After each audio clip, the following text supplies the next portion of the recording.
ladies and gentlemen. On behalf of Consul General Britta Wagner, who regrets not being able to be here with us tonight, I welcome you to the German House. The German House is home not only to the Consulate General, but to a whole number of German institutions. The German Mission to the UN, the German Center for Research and Innovation, the German Academic Exchange Service, and several university liaison offices. It is still not big enough to house other partner institutions, such as the Goethe Institute or the German Chamber of Commerce, but this does not keep us from close cooperation with all our German fellow institutions in order to offer you the best from a wide range of topics and expertise.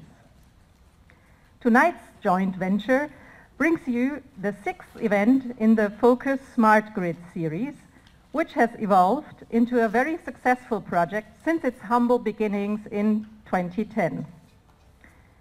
Once again, the Consulate has teamed up with the GCRI. Please meet Joanne Halpern, its director, so you could have a chat with her afterwards. And the German-American Chamber of Commerce New York, and representative is Susanne Reese. We teamed up to organize the 2015 Smart Grids panel discussion. The topic of smart grids is a really broad one. Its facets cover and influence economics, energy politics and security, regulation, research and development, businesses and markets. And it calls for cooperation of all those players. The cooperation between Consulate, GCRI and the German Chamber of Commerce aptly reflects those different aspects and stakeholders in government, science, innovation and business, enabling us to offer you an interesting, varied panel and a lively and broad discussion, both in the Q&A and the following networking reception. We had been so delighted when Annegret Gröbel of the Bundesnetzagentur, the German Federal Network Agency, had agreed to speak about the regulator's view on smart grids tonight.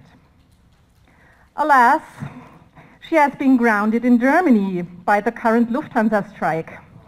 You may have heard about it. She sends her apologies and greetings. And luckily, she has also sent her PPT presentation. And our moderator, Kurt Becker of NYU Poly, kindly agreed to relay the key points of her presentation tonight.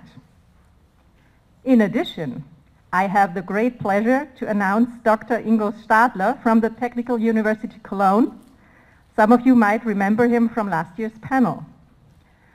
He happened to be in town and in our German restaurant for lunch yesterday, where Joanne spotted him in the crowd and engaged him right away. Dr. Stadler, a big thank you from us organizers for your spontaneous willingness to step in. You saved us from every organizer's nightmare of losing a speaker on short notice. So, thank you. Yeah, so we are happily still looking forward to a full panel, and after a few media remarks from Joanne, we will hand over to Kurt, who will introduce the panel and dive right into the discussion. Thank you.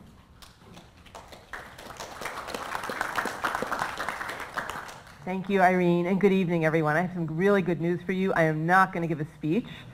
I am just going to tell you that we are going to be tweeting this evening, and we would like you to join us. My colleague Jennifer over in the back is going to be tweeting. The hashtag is SmartGrid. It's on the bottom of your handout, and the Twitter handle is @GCRI_NY.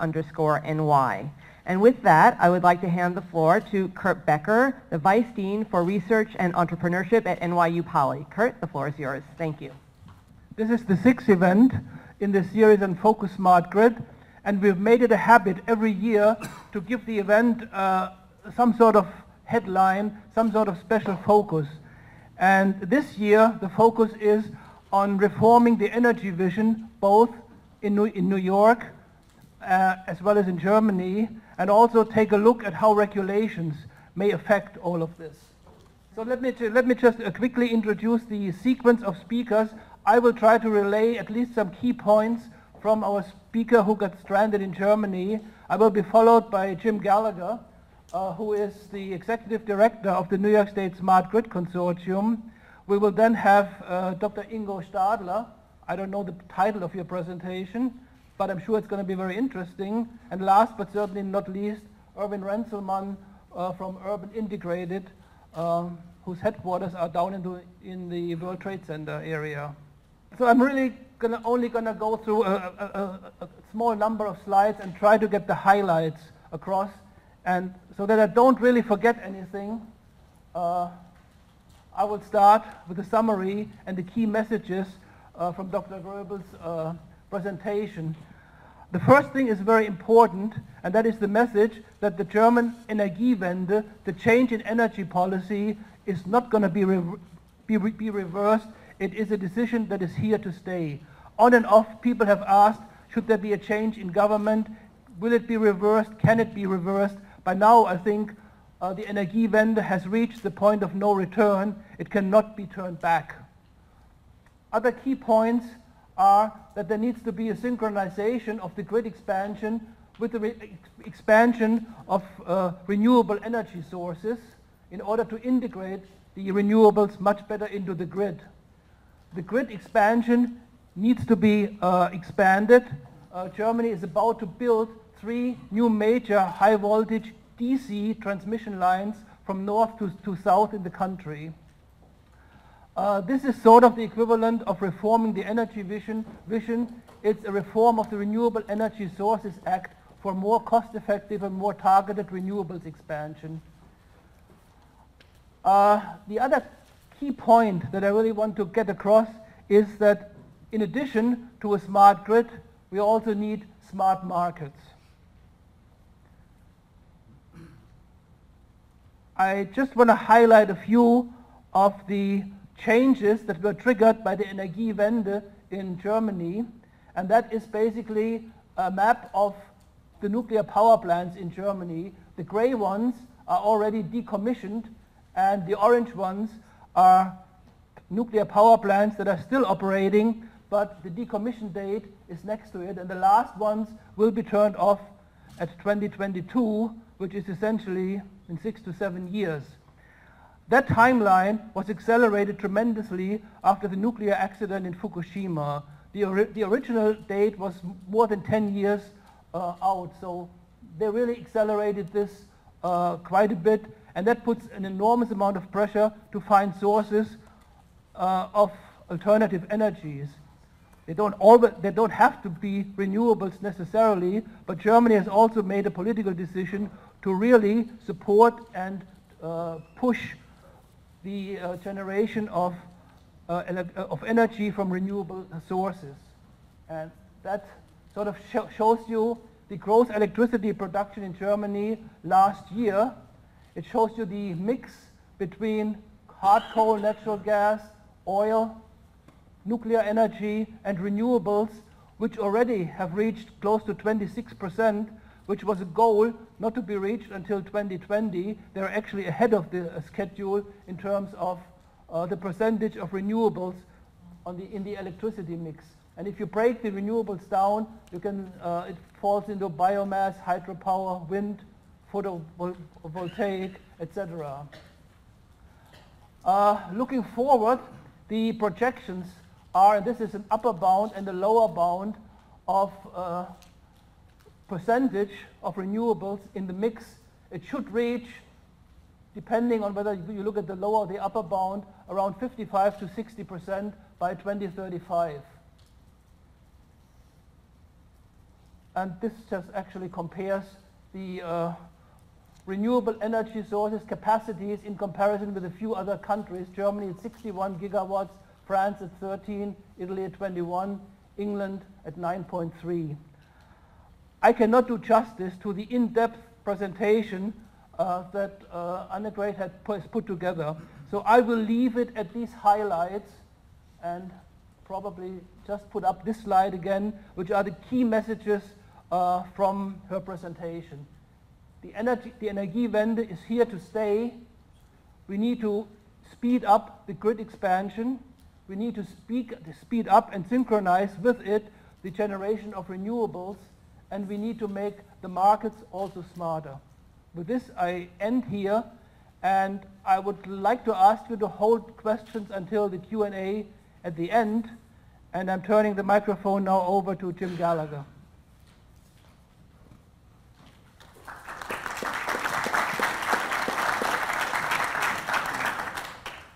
Good evening. My name is Jim Gallagher, and what I'm going to do tonight is I'm going to give you the New York perspective on smart grid, as well as a lot of the things that are underway in New York State. Let me begin, though, by telling you a little bit about our organization. It's a nonprofit organization. It was established back in 2009 with the idea being that you would get together most of the key entities, the key organizations that were involved in grid modernization in New York, and have them on one board of directors, have them working with one organization to try to identify barriers and challenges and work to address those challenges and try to come up with solutions. Our membership, we have roughly 25 members, includes most of the state of New York entities involved in energy, ranging from NYSERDA, New York Power Authority, Brookhaven is on our board, Con Edison, National Grid, Iberdrola, the utilities are soon going to be on our board, Public Service Commission, the chair of the Public Service Commission is represented, as well as leading technology companies, including IBM. This past year we started a new category because we wanted to get leading edge technology companies involved in the initiative. So we opened up a category for smaller companies, including one, Smarter Grid Solutions, which is an innovative smart grid company, which I'll try to get in a little more detail on, as well as Solar City, Direct Energy, and so forth. But the idea is to get all these organizations together so we can really identify what are the strategies and what are the policies we need to pursue to achieve a more modernized grid. In terms of our mission, I think the only thing I'll stress here from this slide are priorities that we established for the last 2 years. And when I first took this position, and I've been involved in government in New York State for a long time at the Public Service Commission, at the Mayor's Office in New York, and at the ISO, I went around and spoke to everybody, and what everyone was interested in is let's get some real-world projects up and running. Let's get away from the long-term roadmaps to the future, but let's get some real things in the ground, some demonstrations. So we picked a couple of areas to really focus on, and number one was microgrids. And there are a lot of initiatives underway in New York State right now looking at microgrids, which are essentially portions of the grid that you can island off, and they have self-contained generation. But you can do a lot of interesting things, including controls and automation, balancing load and supply. So we wanted to get microgrids up and running as demos in New York. Many of you may have heard of the NYSERDA initiative called New York Prize. This is a $40 million award that the state put together for community-driven microgrids. And right now they're funding 83 feasibility studies at communities around New York, including quite a few here in New York City. And our hope is that we can get some of those projects up and running and in place. We also just completed a study of, if you go to my webpage, I'll show you at the end, New York State, smartgrid.com. We did a survey of all the existing microgrids in New York State, as well as we did an assessment of leading examples of microgrids worldwide. I'm going to jump to the third category, strengthen research and international collaboration. One of the things that's important to me is to try to work very closely with, especially with colleagues in Europe. One of the things I've seen, an example here, and I mean, we're all dealing with the same challenges and issues, but the ideas are different. So as a result, we have a good exchange program. I'm on the board of directors for the EU smart grid activities. I include them in our work.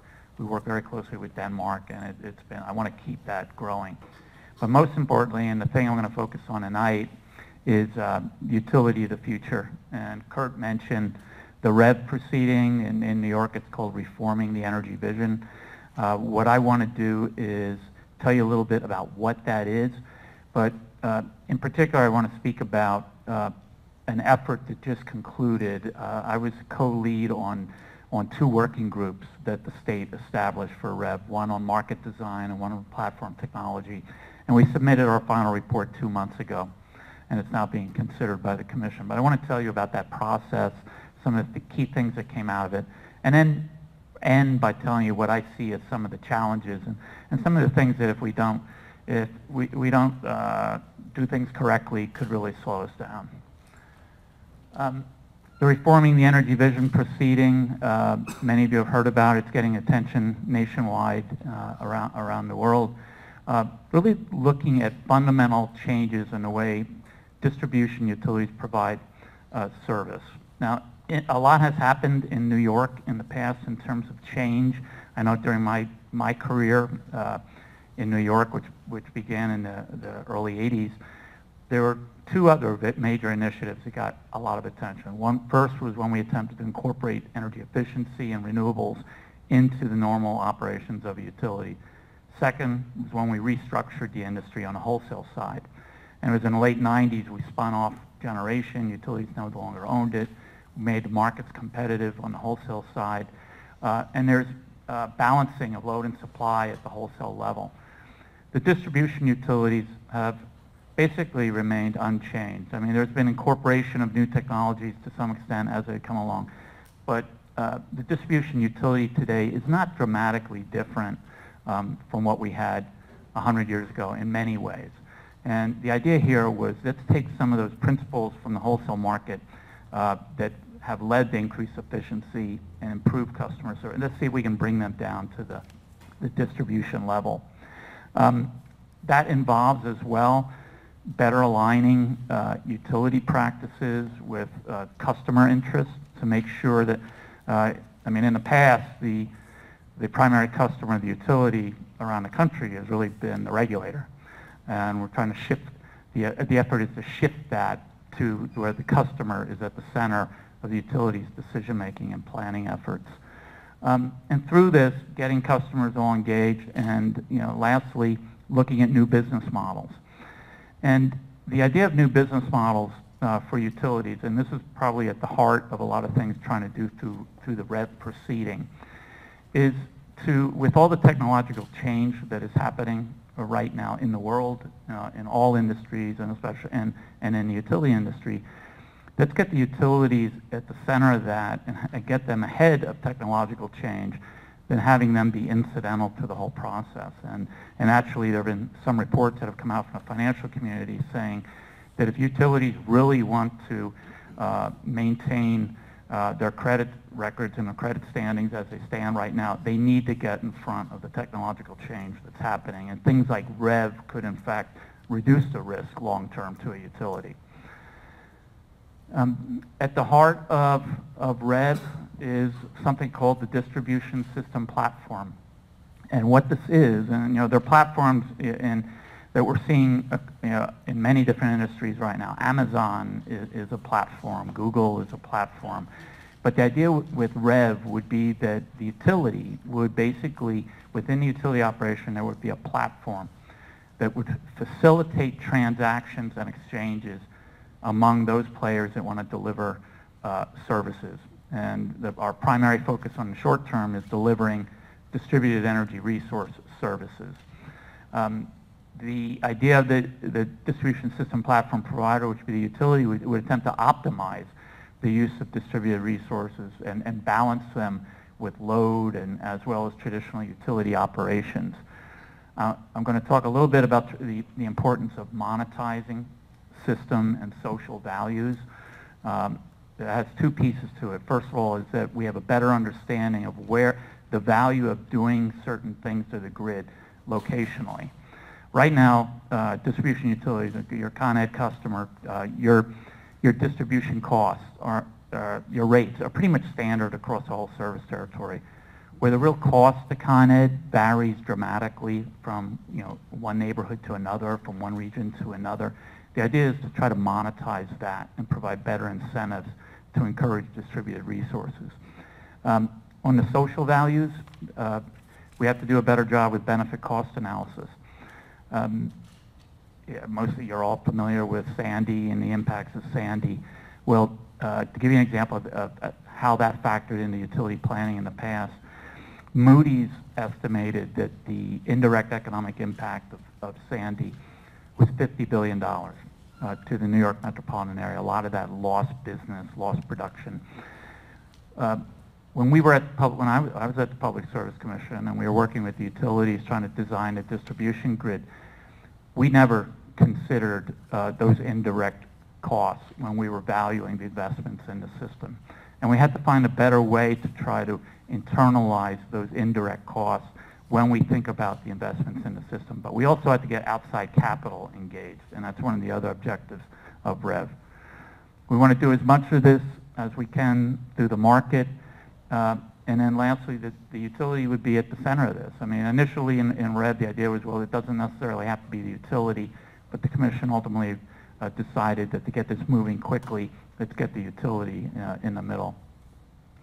So the commission formed two groups, and these were the two groups that I co-led. One was market design, one on platform technology. They were made up 20 people each, with organizations around the country, including the New York utilities, as well as everyone from environmental groups to distributed energy resource providers, those who were involved in the California effort, the national labs. But the idea was, what we tried was something completely different than in the past. With the first stage of the REV proceeding in New York had 290 parties engaged and active.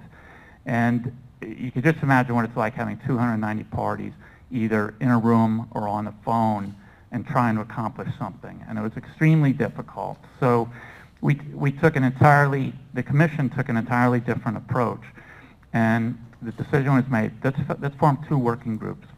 And let's make them, whoever's involved in these working groups has to dedicate half their time for 6 months to the effort. And amazingly, everyone we asked to participate in the group, and we tried to get a good mix of backgrounds, like immediately said yes, even with that half-time commitment.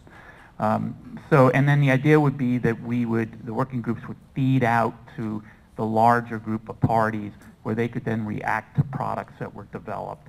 And it ended up being a fairly efficient process.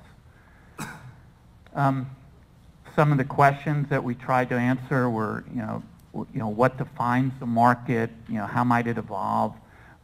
What are the functions and capabilities that it needs to have? How does everyone interact with one another? And then what must be standardized? And in the final product, you'll see we identified in very specific detail what those functions and capabilities were. It was important, we felt, and the commission felt, to take this whole REV idea down from conceptual to what does it really mean in terms of specifics. On the technology side, the primary idea there was once we identify the functions and capabilities that are needed, what are the technologies that we have to put in place? I mean, and that ranges from digital technologies to measure loads, to monitoring consumption, to communication approaches, to cybersecurity. What kind of we're potentially opening up the system in many different ways we haven't done before. How do we incorporate cybersecurity in all this? What are the standards for interfaces, and importantly, what are the gaps? I mean, what do we really need to address? And one of the primary, it's not just a technology gap, but a people gap. In terms of training, we're woefully short of trained professional engineers and others who are familiar with these new technologies, especially working at utilities, and we identified some real shortcomings. I'm going to move very quickly through this, and this is, again, I'm not getting into the specifics that came out of the report, but I want to touch on some of the essential characteristics that came out of the effort. The idea of the DSP that it would be optimizing at the local level. Actually on the local distribution feeder line, an effort would be made to balance demand response, energy efficiency, distributed resources, whether it's photovoltaics, combined heat and power, with traditional operations of the utility. And to have that, it would be an automated process. And by doing that, you're increasing the lifetime of the equipment, you're increasing the amount of power you can push through it, and you're also reducing, hopefully reducing costs. And you want to use competitive markets, where we can. And we didn't want to replicate what was happening in the wholesale markets. Wholesale markets are very competitive, and the idea was not to duplicate those wholesale markets, but to actually take those principles, as I said, down the local level. And probably the best example is right now at the wholesale markets in New York, you have 11 regions around the state. And each one of those regions, based on the generation that's within that region, has a locational-based marginal price for power.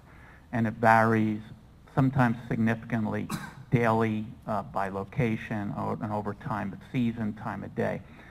We're going to take that same principle down to the local level, and we would create, the idea would we would create what we call a distribution system adder, so that we would take that value of providing distributed resources at the local level and add that to what a distributed resource provider could get from the wholesale market to create more incentive to focus what they were doing. The objectives of what we recommended initially would be that we look at the most congested lines and the highest priority lines, and the focus would be acquiring distributed resources, both efficiency and generation, photovoltaics, whatever, to meet utilities' operational needs, to try to defer the need for further utility investment in the system. And as we gain experience and we get this infrastructure in place, we will expand it so that we would have this platform again, this transactional platform for all different types of providers to get involved. I'm not going to go through the technology characteristics, but the idea on the technology side was basically we need improved system awareness of what's going on in the system. When I was at the Public Service Commission back in 2006, there was a blackout in Long Island City. I'll give you an example of what I'm talking about. Somebody came in my office and said, the utility reported that there are 2,000 customers out in Long Island City. And on Friday, and we dealt with that. If it's under 5,000 customers, you didn't need to report it to the governor's office. On Friday, the same engineer came in and said, we just got a call. It's not 2,000 customers, it's 100,000 customers. And the average temperature during that period was 102 degrees. And basically the whole Long Island City network burned up. It was operated too long. And in trying to find out what happened, which launched a lengthy proceeding, the way that the utility at that time were trying to get a handle on who was without power was hanging their head out the window and looking to see whose lights were off. And it underscored that we can't do that anymore, obviously. We need to move beyond those approaches, and Con Ed accepts this, and Con Ed's really at the front right now of efforts to try to modernize its grid. Very engaged in this effort that I'm talking about, REV, but really to move into incorporating new technologies to give us better awareness of really what's happening with the system. I have two final slides. Just the report, it was released in August. It's available on my webpage. It's available on the Public Service Commission webpage. We need to do a lot of work in certain areas, and I mentioned a couple of them. One is planning. We need to do better planning, forecasting, and improve methods to do that calculation of locational-based costs. We need to determine what data is available to not only to customers, but also what data is available to distributed resource providers. AMI, and that stands for Advanced Metering Infrastructure. And that's a major issue around the country in terms of smart meters. To what extent do you need smart meters? And it's a big issue because it's expensive. And right now, Con Edison is moving. Their hopes are to install advanced meters throughout their system. But it's a very expensive enterprise, and you want to do it in a strategic way that you're putting the meters where you expect to get the most value from them, at least in the short term. Also, there are a number of demo projects that are underway, and something called Rev Connect, which is being established. And what this is, one of the problems that we've observed is, and already tonight I've spoken to a couple people, a couple companies, and on an average day I get calls from technology companies that want to do business in New York, always asking, who do I call? Who should I talk to at Con Ed? Or who do I talk to, or who do I talk to at National Grid? And depending on who they call, whether that person's in a good mood or a bad mood, or they're busy or something else, that's really going to affect the adoption of that technology. And we have to find a better way and a more transparent way to try to get technologies introduced into New York, not only at the utilities, but in these communities that are considering their opportunities. And I think I'll close with have we been here before? And I'd say, yeah, in many ways we have. There's the incorporation of efficiency, renewables, restructuring of the markets.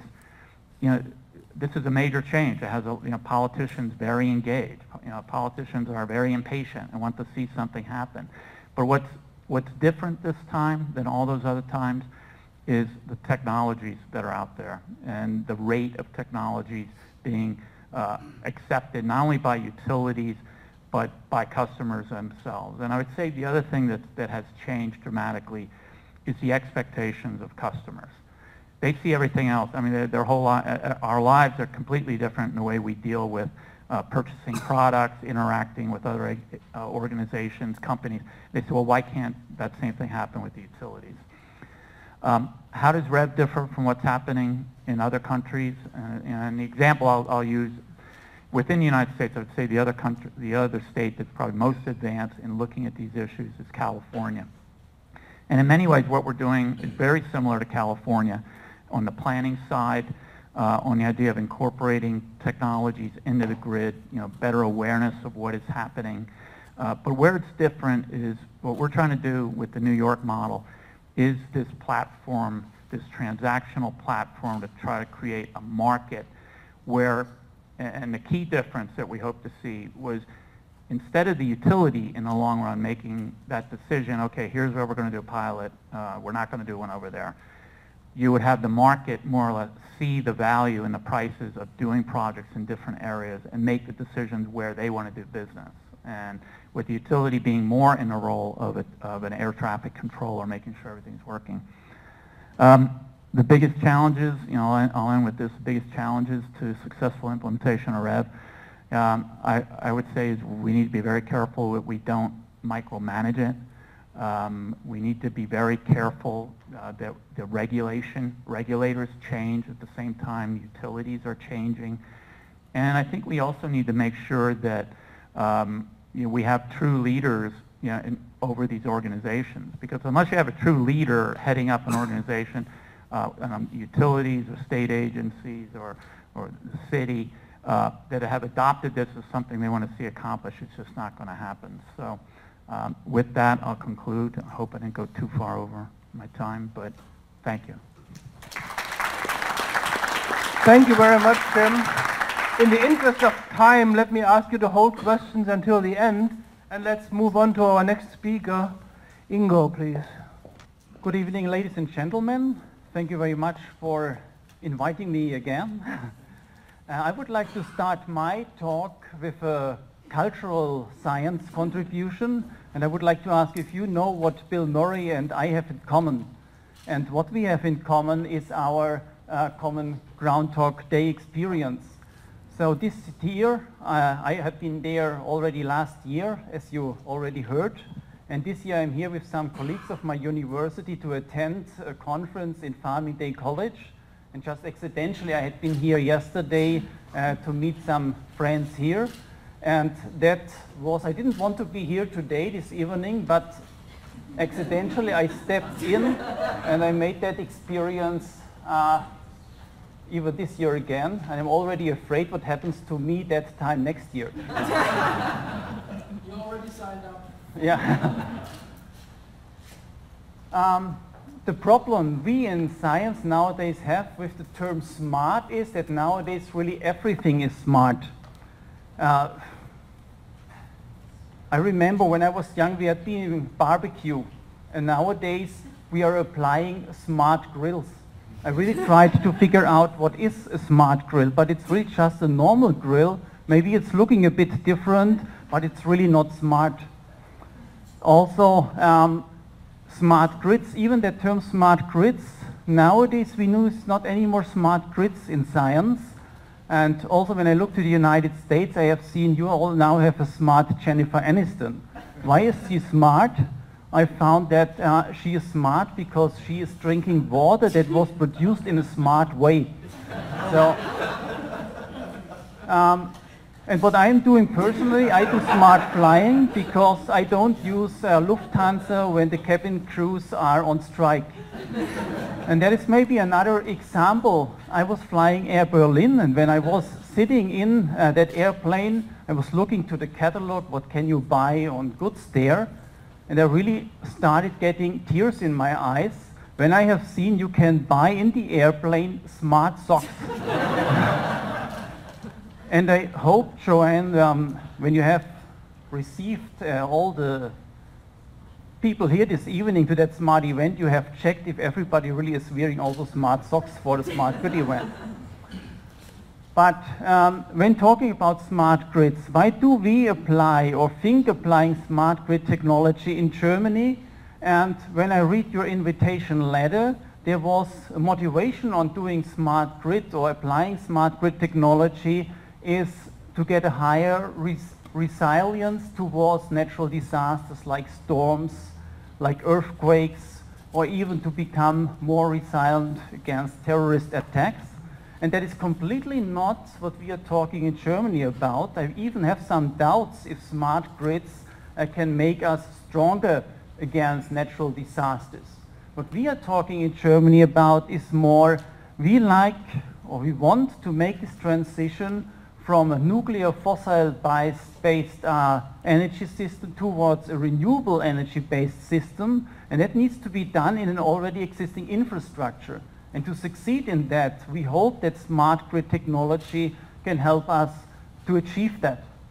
And I already made experience in every country, people discuss about what they think smart grid technology is in a different way. In Brazil, we had this discussion, and they are just high voltage DC transmission. That is for them smart grids. So that is everywhere different. Why do I think we are not anymore discussing smart grids? Now in Europe, at least in the science, I haven't, for example, seen that in the slides of Bundesnetzagentur, our regulatory body, but we now talk more about smart energy systems. And we are now sure the transition from the fossil nuclear-based system towards renewables cannot be done in the electricity system. There we need to incorporate other forms of energy. And I would like to highlight that on the example of cities like my hometown Köln, also there could be New York, and such cities always are built or constructed on rivers. And of course we have a well-established electricity grid in big cities, in all big cities. But electricity grids are not island grids in cities. They are connected to over-regional areas, but only electricity grids. All the cities are connected to the natural gas grids, and there in local power station we convert the natural gas in combined heat and power stations into electricity and also into heat, and use then the heat, like you also do it here in New York, in district heating grids. So we also have coupled heat and electricity.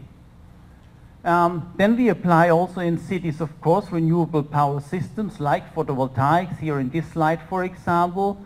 Maybe in the future we use electric cars more than we do today, electric bikes or electric mobility of which kind ever. Then we also have combined not only electricity, heat, then we also have connected the mobility system towards that.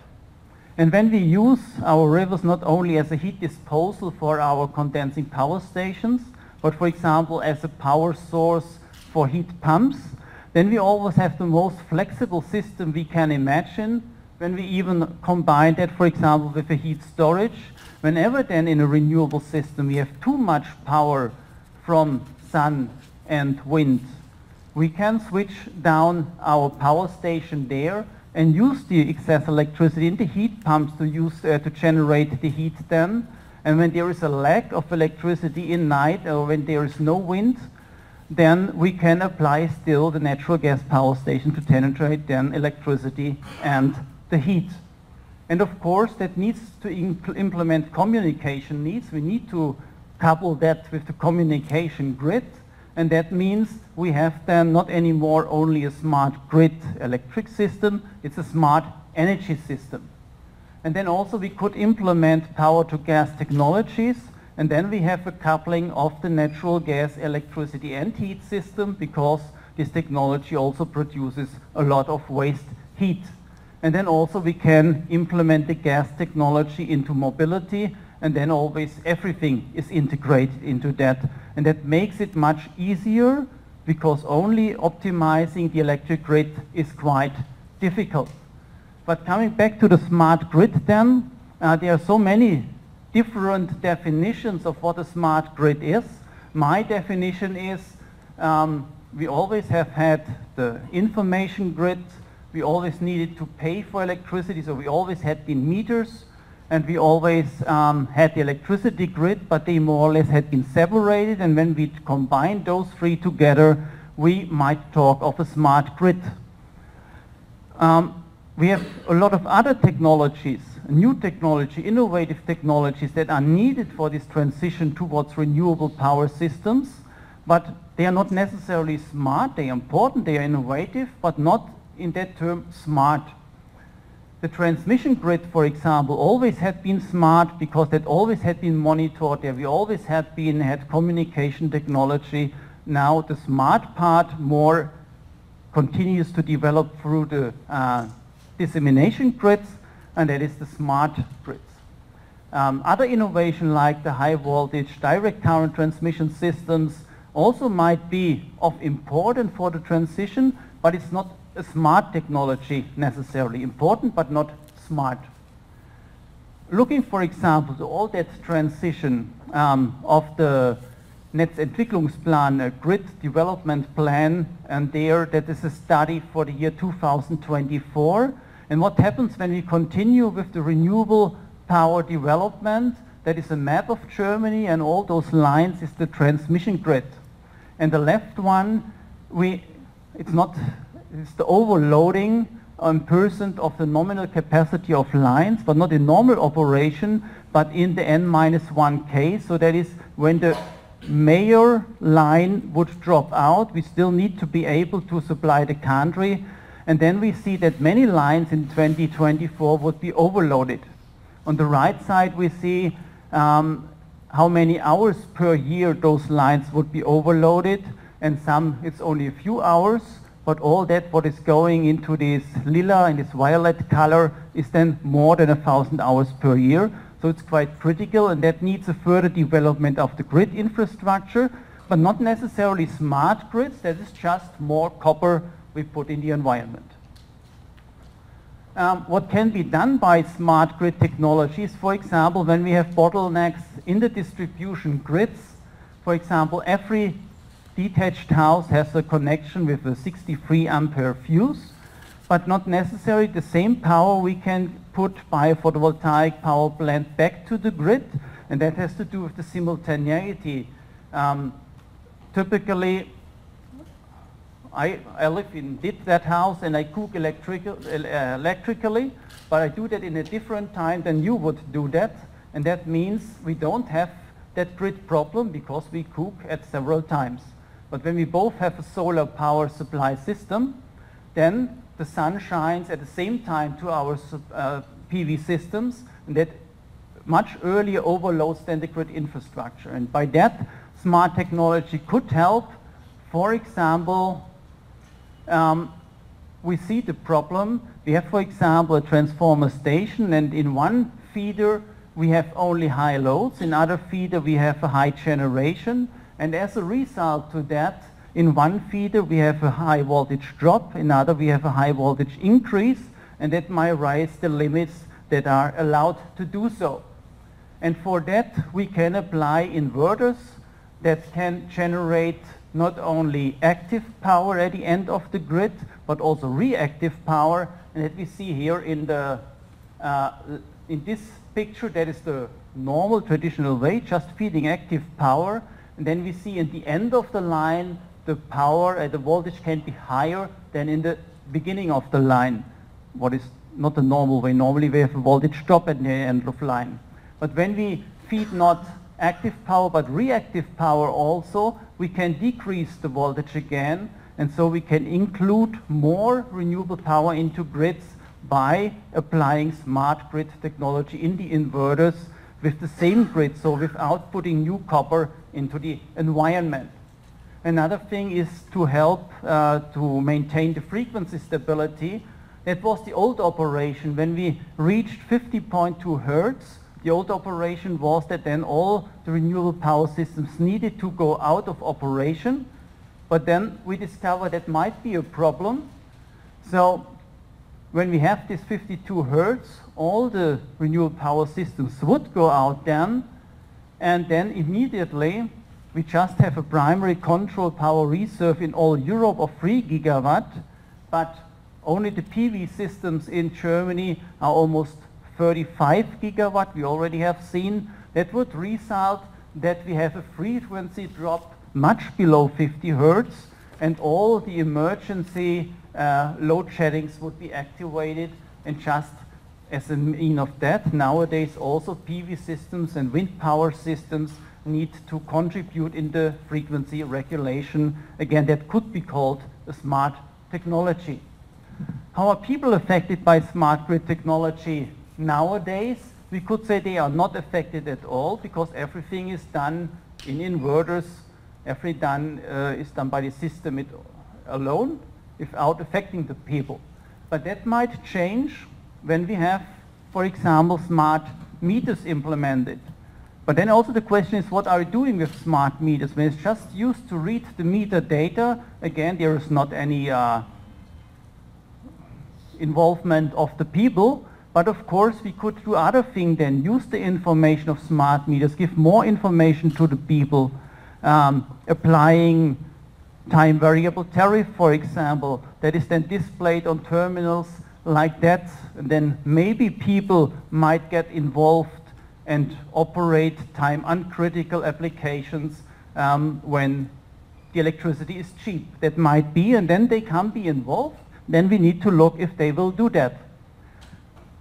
A further step would be that we use the information of the smart meter also to apply automation technology in buildings or in industry processes to automatically allow shift to times when you, for example, have a lot of renewable power.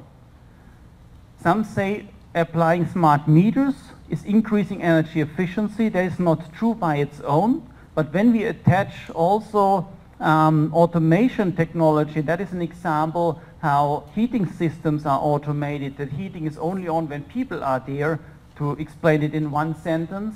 And there in one in a large flat area in Berlin, almost 30,000 buildings, apartments had been refurbished, and that was the frequency distribution of the energy consumption before the automated heating system had been implemented, and after that it was implemented by almost 3,000 apartments. Then the demand for heating of the houses completely decreased, but it was only due to automation and not only just by applying a smart meter. We have many pilot projects in smart grid technology. So conclusion would be people are still not affected by smart grid solution. Everything is still in pilot phases.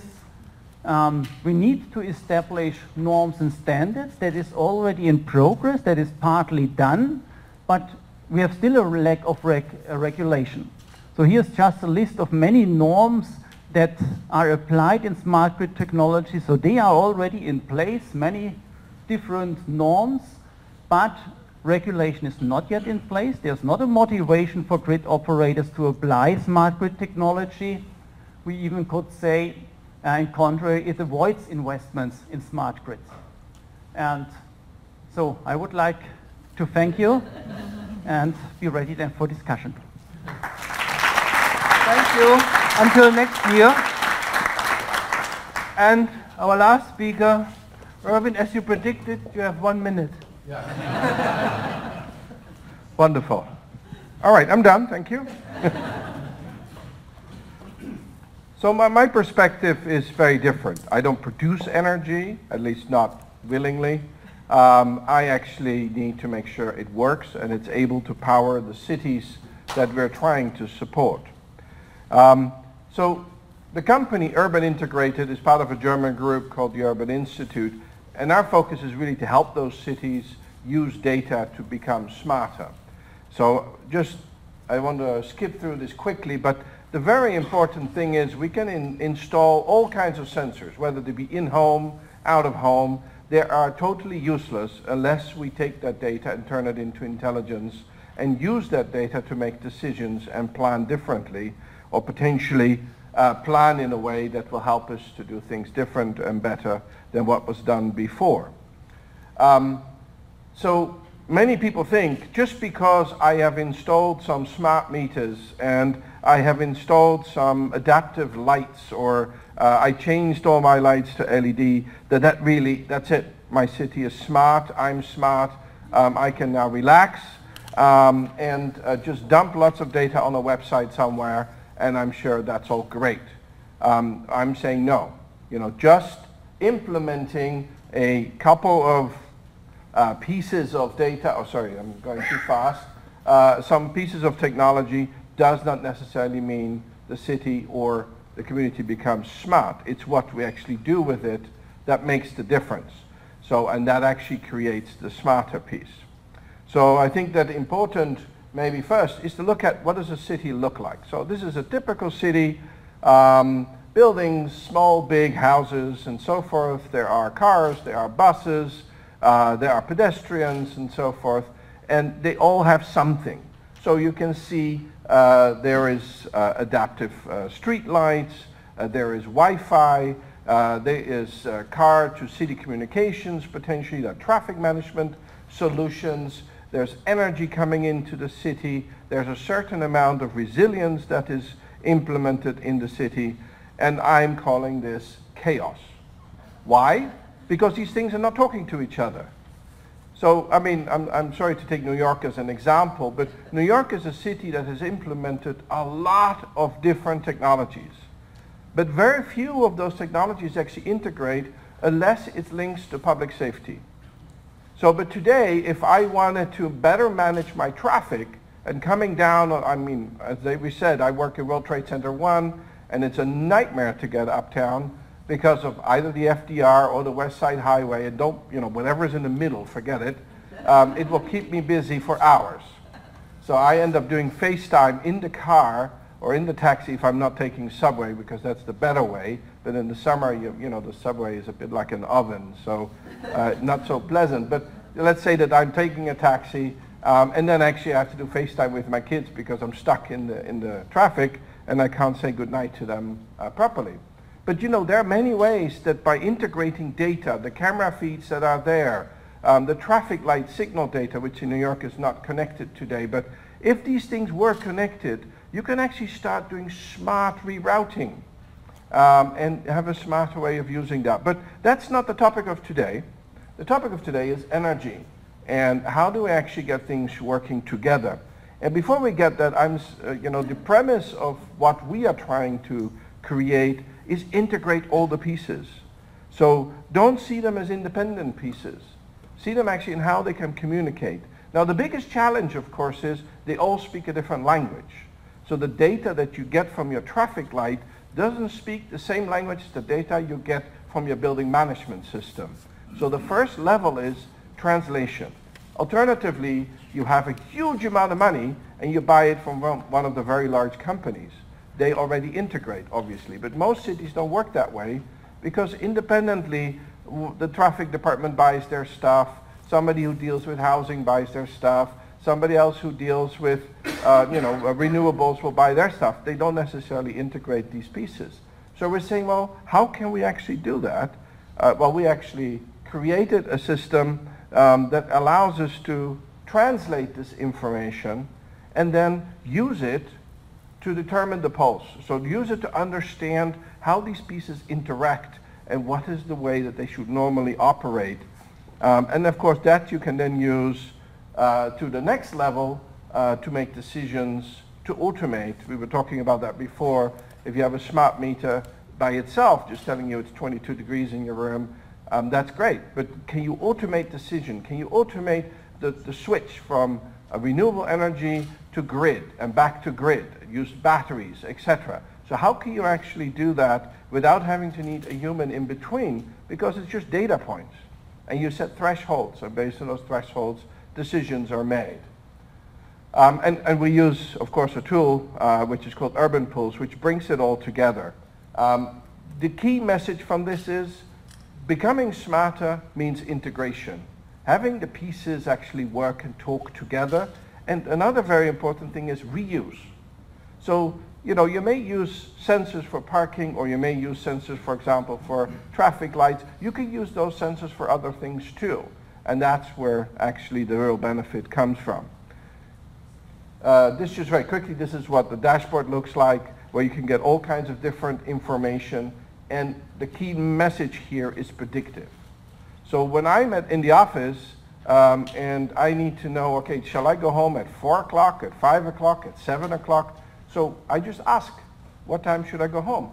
And then over here, you can actually see what would be the better time based on the weather, based on events. Is the UN in session? Is President Obama here? Oh, worse, is the Pope here? That cause more traffic jam. But these things you need to know so that you know when to go home best. And for the city, that's very valuable information because they can also better manage it. The same thing with energy usage. So do we not turn on that extra turbine because to manage load? How accurate can you predict load needs, requirements? So back to the city, and we're going to talk about energy specifically because the city only works because there's energy. None of those sensors, none of those things are actually going to move and provide information otherwise. So there's a lot of different solutions. I'm going to look at something very specific that we have done and see how that applies to the United States. So obviously, taking buildings, probably about 80% of the buildings you have are old. You cannot just retrofit a couple of windows. You cannot change the installation, but you can bring in sensors, smart building technology, turn off lights automatically, turn on the heating, the cooling based on need. That in itself already reduces building energy usage by 30%. Based on historic data that we have gathered. The same thing with how do you run your street lights. Why do the street lights need to be on at 2 a.m. when there's nobody walking down the street? Yes, you don't want to turn it off, but you can have adaptive lights. So the LEDs and they actually dim. For you, you don't notice the difference, but for the energy bill, it makes a huge difference. So instead of the 60% reduction that you would get by just using LEDs, you would actually go to almost 70 to 75%. And of course, it doesn't help in Times Square, but it does help in the more quiet areas, obviously. The same, we already talked about home automation. One important thing is electric vehicles. So more and more electric vehicles are coming. So how do you manage that? How do you manage that in the grid? How do you manage actually sharing of electric vehicles as well? So as you know, Manhattan, today, I didn't count exactly, but I think there's only about 6 petrol stations left. This is an enormous reduction because the petrol stations are used in a corner, very good property to build a nice new building. But there is no alternative. So either you queue, but if you had an electric car, it doesn't require a lot of space. So why not have more electric charging stations, for example, that could actually solve some of those challenges. Now, I don't want to go through a lot of this because already this was presented, but there are 2 drivers in Germany that I would call carrots and sticks in a way that drives them to adopt a lot of these new sustainable solutions. So the fact that you're going to lose all power stations by 2022 is a huge driver. How you're going to make sure a growing economy is still being able to power itself. The other driver there is Euro 2020. So the European Union has decided that by 2020 they need to reduce 20% energy usage, mainly through efficiency, 20% reduction in CO2, and 20% increase in renewable energy. Now these are two things that are pushing, and I think in Europe, Germany is one of the countries that have taken this to heart more than any other country.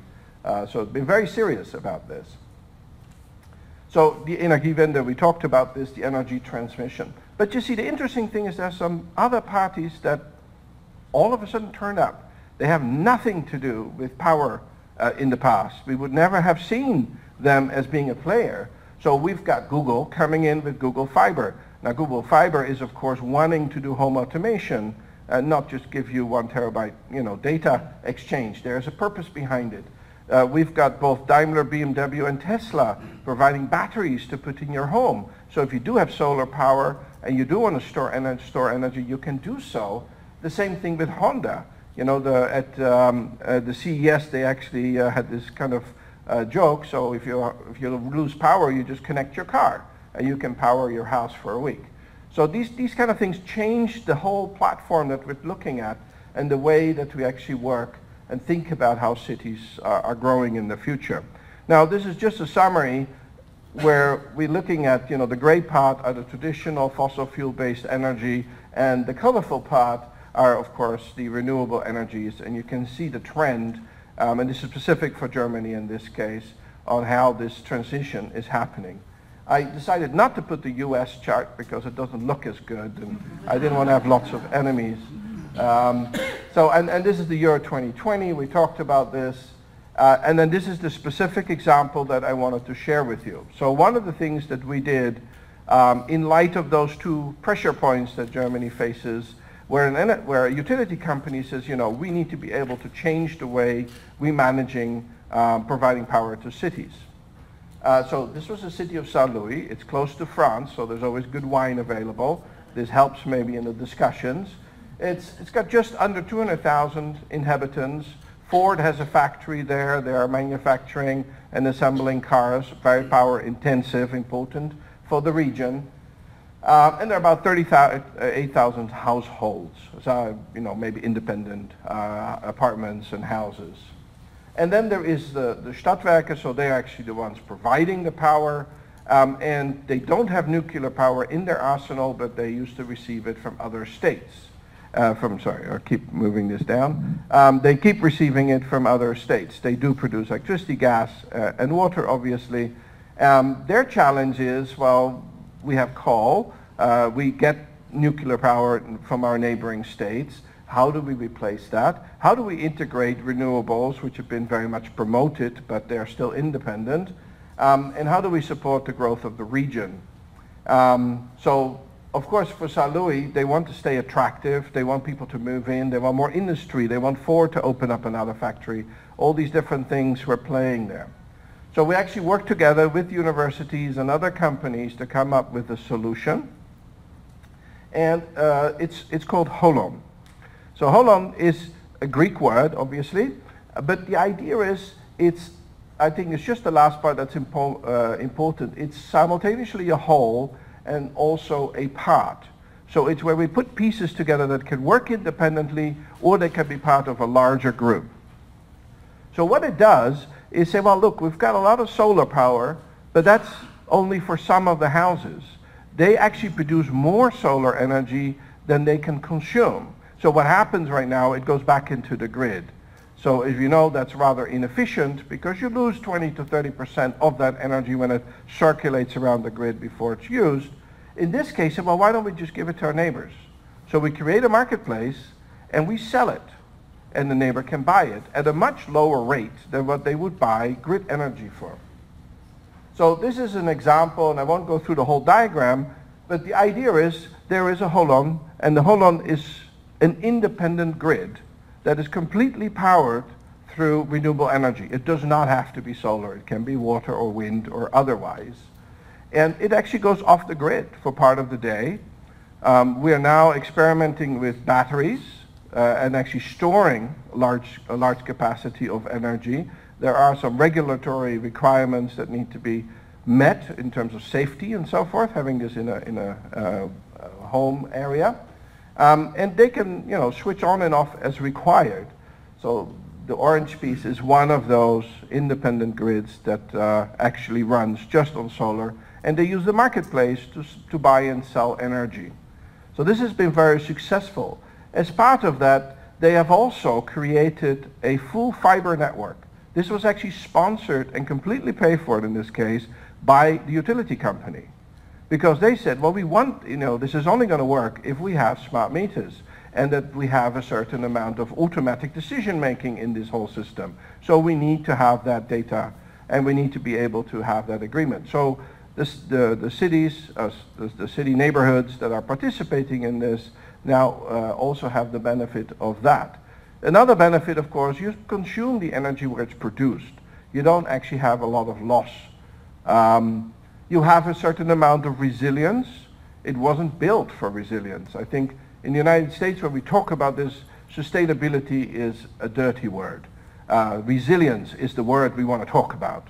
So, but it's the same thing in the end of the day, because this gives them resilience. It's just there is no particular natural disasters for which they will need to be ready. I think the last part is very important too. They're able to predict peak usage in advance to 98.9% accuracy. They have not built a new gas turbine because they realized they don't need it. They were going to spend a lot of money, millions and millions of euros, to build an additional gas turbine to deal with peak power requirements. They don't need that anymore. So for them, the issue is, well, I'm losing money because this is not making me a lot of money to have solar energy, especially not if they don't go through my grid. So instead, they build the marketplace, they run the marketplace, and they get a percentage of that. So they have a new source of income. They have realized if they don't do this, they will completely lose the boat because they'll be forced to do something much later, which will be much more expensive. And of course, they saved money because they don't actually have to build further gas turbines for now. So now the last part is, well, how about the United States? So this was an example that worked very well in Germany because of the two drivers. Energiewende, Euro 2020 forced, in a way, this situation. Now in the United States, there's a challenge of the separation between the city and utility. So many cities that I've been working with, they say, yes, we have a utility company, but they don't talk to me much. And the question is, who is their customer in the end of the day? So I'm talking to the mayor in this case, and the team that works with the mayor. So the mayor says, I have an issue because the center of my town is pretty old, and the energy requirements are going to grow, but we don't really have more energy. So we are thinking of changing everything to LEDs. Now, so I'm telling him, okay, that's wonderful. What kind of LED? Well, you just changed the lamp. So do you then have the opportunity to make it adaptive or smart so that you can actually know how much energy you use? He said, no, we pay per pole, whether it's on or off. We have no choice, and they don't want to change that. So I think that this is smaller cities. We work with smaller cities. I think big cities have much more power. And the smaller cities are saying, okay, well then why should I change to LED? There is no benefit because the power company doesn't want to give me the real benefit, which would be to have adaptive light, to be able to attach electric charging stations into the poles, and to be able to actually know exactly what I consume and pay for that. So of course I'm making a very bleak statement. It's not the same everywhere, but this was one of the situations that came up quite a lot. So consuming where produced is not an option for, at least not on the East Coast, for homes. So we were working with a gated community with 145 homes, and they said, well, we want to use solar. About 40 to 60%, it depends on the final calculation, of the homes or the roofs would be in the right position to use solar, the others not. So they want to share. So they said, okay, we do it for the whole community, and then we first use the solar energy and store, if that's possible, before we use grid. No, you can't, because the law needs to be changed. It has to go back into the grid. So yes, they can sell it to the grid and they make money, but their objective was to say, well, why can't we use it locally and use it where it's produced? I think a big challenge of another is the ownership of streetlights. So some cities own the streetlights, other cities don't own the streetlights. There was a time when they sold streetlights to the power companies to manage, and that made sense at those days. That causes some of the challenges today, especially when they talk about upgrades and who's going to pay for that. Now, in Europe, where we have the carrots and the stick, I mean, we need to meet certain requirements, and there are subsidies available if you actually meet them early. In the US, there are, of course, also subsidies, but they're very difficult to work out because some are state, some are federal, some are city-based, but not necessarily integrated into a smart city solution. So this is speaking to many cities and looking at the research through the Smart City Council, for example, and the US Conference of Mayors, we see in the US and Germany, there's some very different priorities. So I'm not trying to make any political statements, so if you want to fight about which is 1 and 2, please go ahead, but I'm not the one to talk to about that. We have a lot of presidential candidates. I'm sure they would love to have an opinion. So in the United States, the mayors say, my first and foremost important thing in my city is education.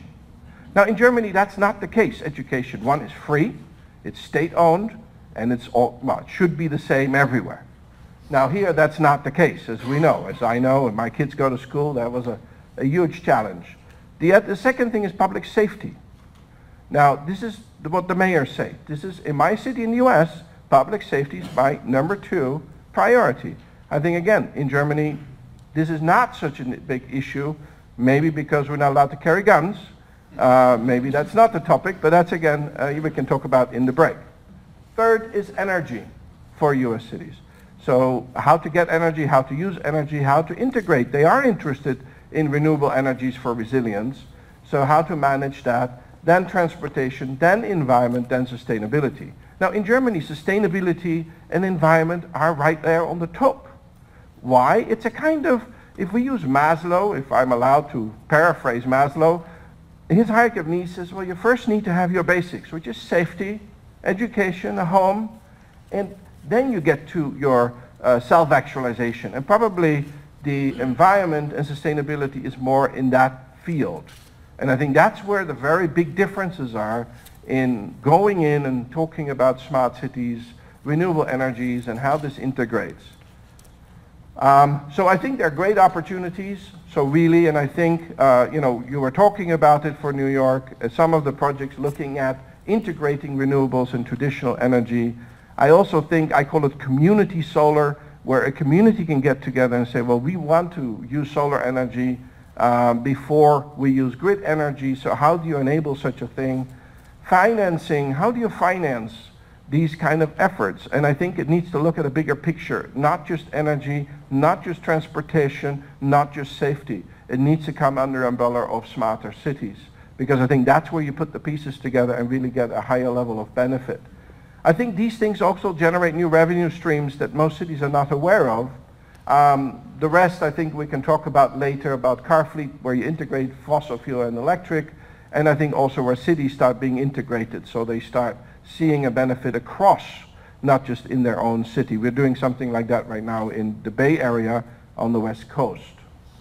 So resilience versus sustainability, there is no versus, it's very much the same thing. It's just different wording that we use to talk about this. And that will be it. Thank you very much. Thank you, and thanks to all the speakers. Could I please ask the panelists to take their seats on the stage? And while they're doing this, I just want to have some ground rules for our Q&A. If you have a question, and I think there will be microphones, so wait until you have the microphone. The first thing you should do is introduce yourself, and if you have a question for a specific person, address it to the person. If it's for the panel, please say so. And since this is a Q&A, please refrain from making long statements and ask concise questions. Thank you. Right here. Hello, Erwin. Thank you for all the panelists for being here. My question is for Erwin. Your name, please. My name is Evangelos. I work at Sterling National Bank. My question is for Erwin. How exactly does the market mechanism work in Germany? Like you mentioned this sort of mini grid where neighbors can sell energy to each other. So how does that work? Do I say to you, Erwin, my house produces more energy than I consume? Do I sell directly to you, or how does it work? It's actually online.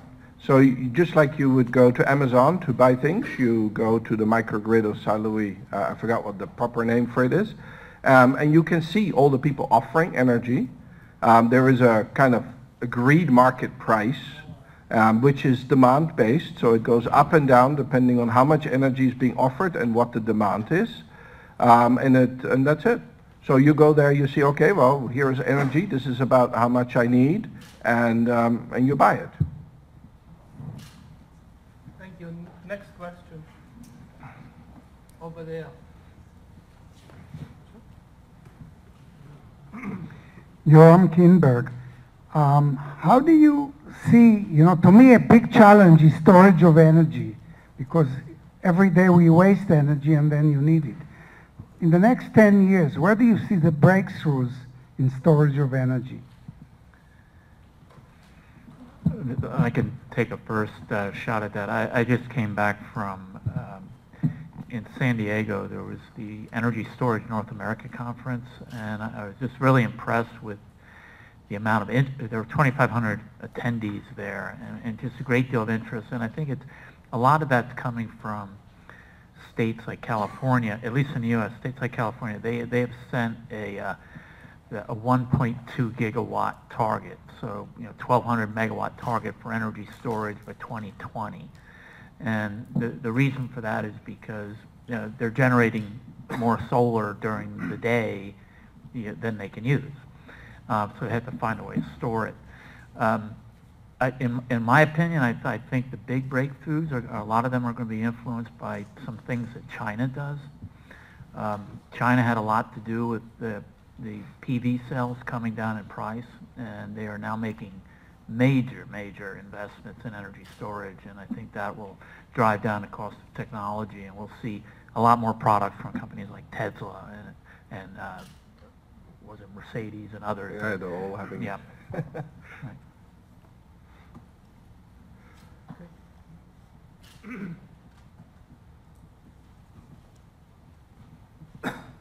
Thank you. My name is Will. Actually, my Chinese name is Yao Wei. The question is for Dr. Ingo and also for Mr. Irving. China has very big population, and a lot of small towns, even the small town has like 2 million people, and they have thousands of houses. And apparently, Mr. Irving can solve the problems using the solar or using the renewable energy to solve the energy problem. For example, we still have a lot of cities has power cutoff problems, like every week. Which is not imaginable in USA. But we have very huge population over there, and even a small town has like thousands, hundreds of houses. So, Dr. Ingo, your theory, can that solve the problem for like Chinese community with large population? And Mr. Irving, if I take you to go back to China to meet the Chinese government or city mayor, do you have the confidence to solve the problem for that small town but with large population? Thank you. First of all, I don't know what the reason is for the blackouts in your Chinese city. So there could be many reasons. That there's just a lack of balance of generation, what is coming by the transmission lines to those large cities of millions of people, and the demand you have in the cities. That could be a cause. That also could be that the grids are overloaded, but I don't know really the reasons why there are so many blackouts. As I know, the demand is huge. And also, we need to guarantee some priority usage. For example, some very important manufacturers related to people's life, the power for them cannot be shut it down.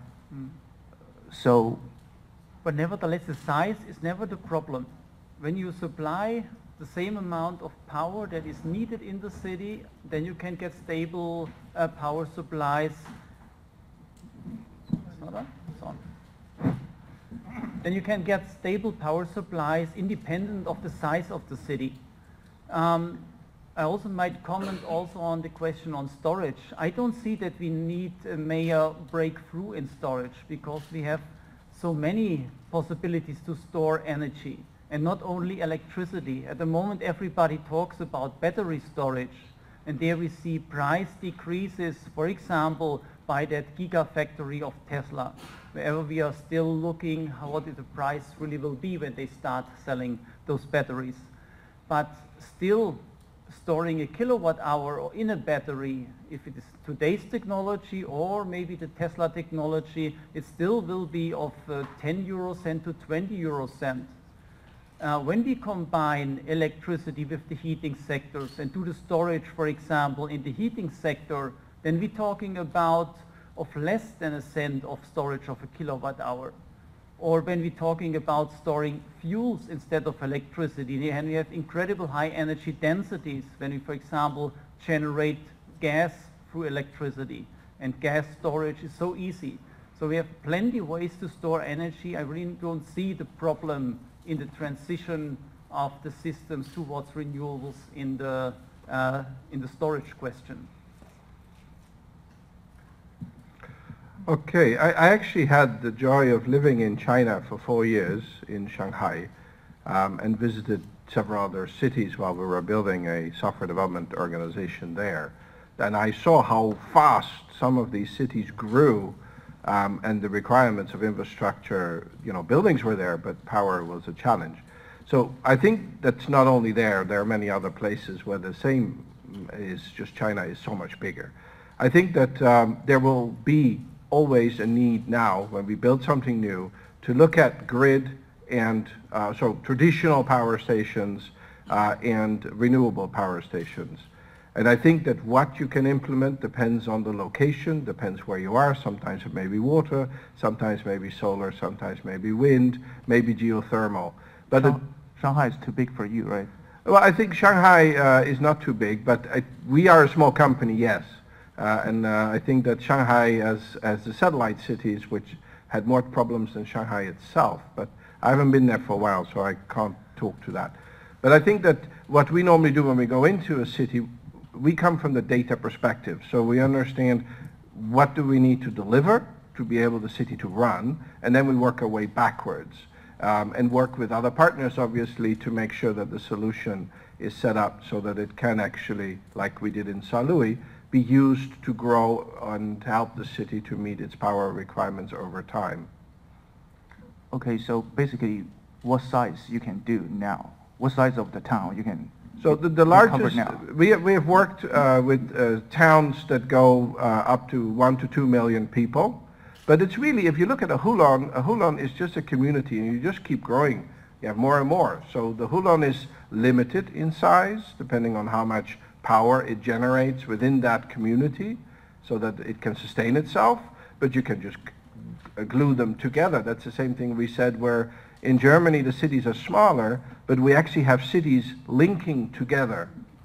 And it's a smart city approach, so it's not just one thing, it's the pieces that go together. So instead of using traditional lights, you use LED, that makes more sense. You make smarter homes, you make smarter buildings, because it's all the pieces together that is going to make the difference. Okay, let's give somebody else a chance.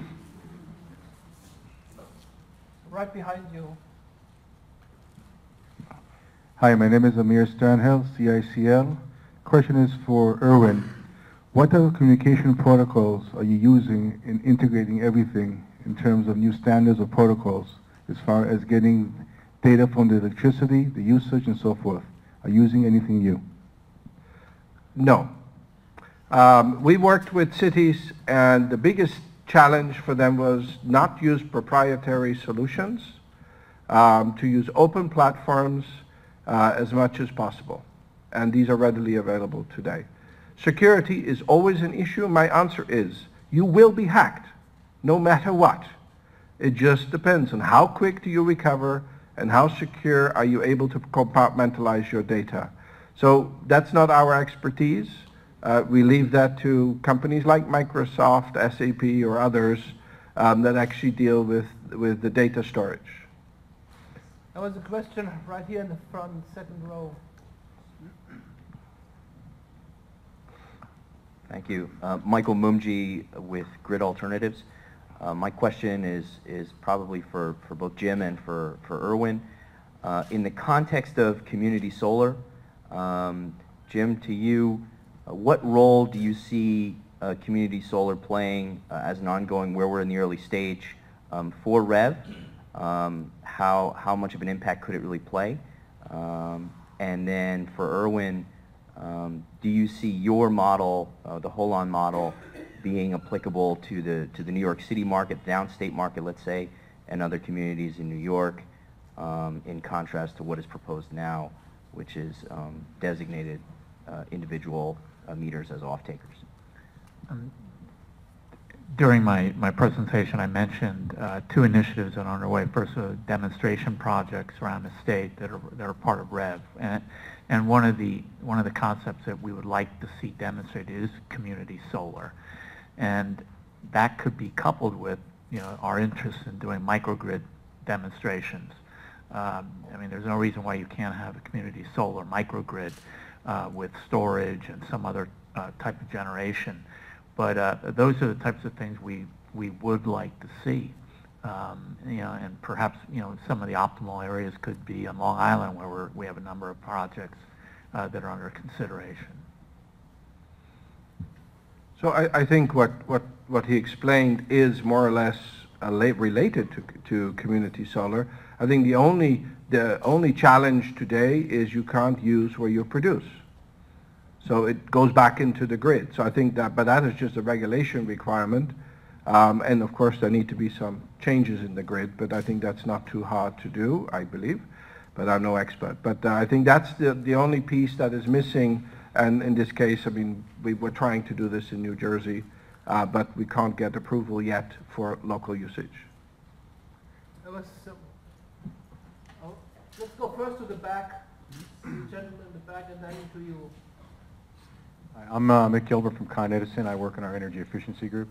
Our programs so far have put a lot of money into helping our customers on the customer side of the meter become more efficient, yet not necessarily smarter.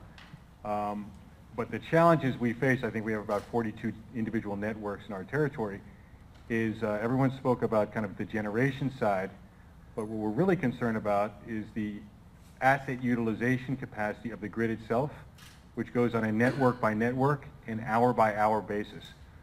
From your experience both in New York and in Germany, what are the obstacles that need to be overcome in order to make it transactions in both directions more seamless to really get that better asset utilization of the grid itself, both through DG and data? Just a quick response. I mean, one of the things we're looking at, and first of all, your point about energy efficiency, I just, one comment I want to say is before we do anything, energy efficiency is number one. We should be pursuing. But second, you mentioned how Con Edison is set up in networks. What I was talking about in terms of optimizing at the local level, I mean, that really means looking at the network level and how do we optimize within that network. Better use, make use of the assets that we have, both demand response and combined heat and power to help balance voltage, whatever, but to do it at the local level. So I mean, that is ultimately where we want to go, but we also need to make sure that we're pricing things more accurately at the local level. I think Ingo can talk better about the German system. About energy efficiency, yes, it's right. We are always talking about energy generation or electricity generation, but converting the system from fossil nuclear towards renewable energy efficiency is already implemented to a large part. When we talk about condensing power stations, almost 2/3 of the primary energy is lost through the cooling towers when we don't apply combined heat and power. And those 2/3 of primary energy we save by applying renewable energies. When we, for example, convert combustion engines in cars where again most is heat production and only a bit is the friction to drive the car. And to convert that to electrical cars, we convert the efficiency from maybe average 20% and increase that to an average of 80–85%. So in this transition to a new energy system, energy efficiency is quite good implemented. That does not mean that we not need to go for more efficient refrigerators, more efficient houses, better insulation of buildings. But it's not the only thing. Already in the transition of the generation, we have done a big part of the efficiency too. Then so far in generation, we already had been generated what was consumed. And that is not anymore possible dealing with solar and wind energy. Then we also need to look, can we control the demand in order what we generate? And then we need to go into that process that we have this bidirectional communication between generation and the demand, that the demand better can be adopted towards the generation. And that requires then the communication, that requires that smart grid technology. There was a question up front here. Hello, my name is Jay Cooper. I'm an independent consultant in the solar field. I think this question is for Mr. Gallagher.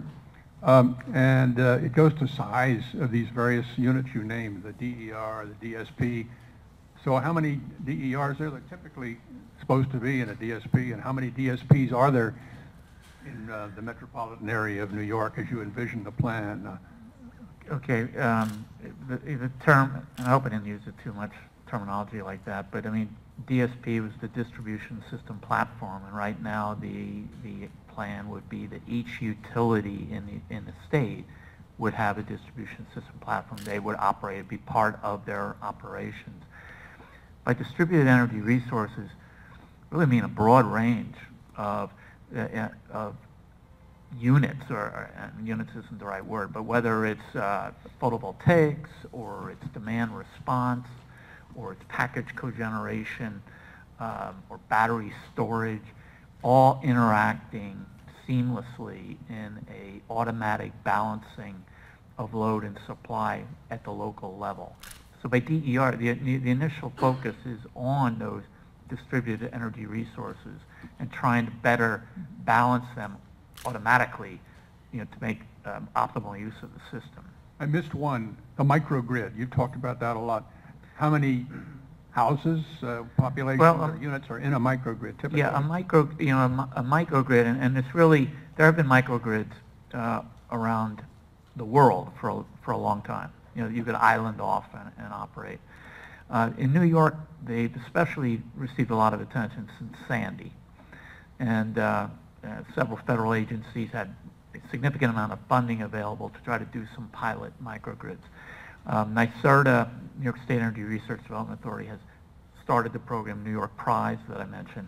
And a microgrid can really be anything from a small neighborhood that can isolate itself, that has the capability for generation and storage, to lower Manhattan. One of the microgrids that we explored right after Sandy, we initially were focused on lower Manhattan in talking with Con Edison and involving HUD, Housing and Urban Development. But we felt that we could learn a lot more if we did a more diverse microgrid.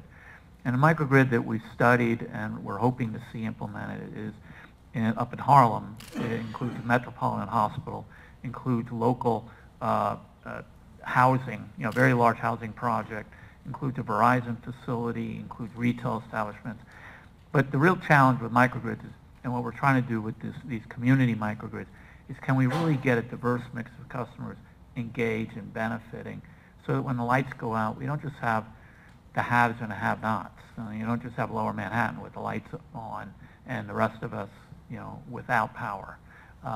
So we're at the very early stages. The study that I said we did worldwide to try to find leading examples of microgrids, there weren't a whole lot of leading examples that I would say that we could bring the knowledge here to New York in terms of community microgrids. So we're hoping that of these 83 feasibility studies we're doing, we're going to get some interesting projects out of that. Okay, we have time for one more question. There was one in the back. All the way in the back. How would you introduce smart grid in Haiti while hydropower is not working? Is it possible to introduce smart grid in Haiti if the hydropower never works 100%? You know? I think, of course, it's possible. And I think we had discussions with the UN about creating for specifically disaster-hit areas quick to set up grids.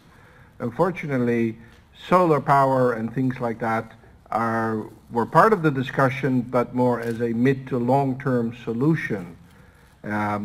We were just one of many, many companies that were in the room that day in that discussion, but there was a concerted effort to come up with a package. And this was about 6 months ago when we had that discussion. I haven't heard if they're ready, and we were a very small company, you know, the big companies, the IBMs were there, so they are obviously leading a lot of these discussions to bring that forward.